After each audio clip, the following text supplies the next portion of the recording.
નમસ્કાર દર્શક મિત્રો, હું છું રૂપલ વણેચિયા. સંપૂર્ણ ન્યૂઝમાં આપનું સ્વાગત છે. વડગામ તાલુકાના છાપી હાઈવે પર ગુરુવારે રાત્રે બાઇક લઈને જતા યુવકને આંતરિક બાઇક કેમ સ્પીડથી ચલાવે છે તેમ કહી બાઇક ચાલક સહિત 3 યુવકો પર અન્ય 4 યુવકોએ હુમલો કરી માર મારતા પીડિત યુવકે શુક્રવારે મોડી સાંજે છાપી પોલીસ મથકે હુમલો કરનાર યુવકો વિરુદ્ધ ફરિયાદ નોંધાવી હતી.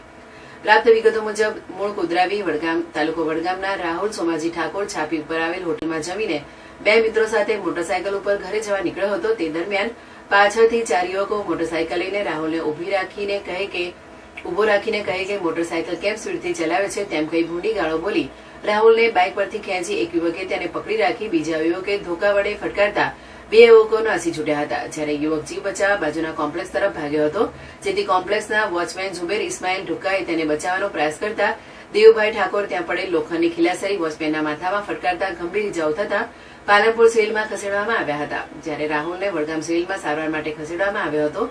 સામાન્ય બાબતે મારામારીની ઘટનાએ ઉગ્ર સ્વરૂપ લેતા છાપી પોલીસ ઘટના સ્થળે દોડી આવી મામલો થાળે પાડી આગળની કાર્યવાહી હાથ ધરી હતી.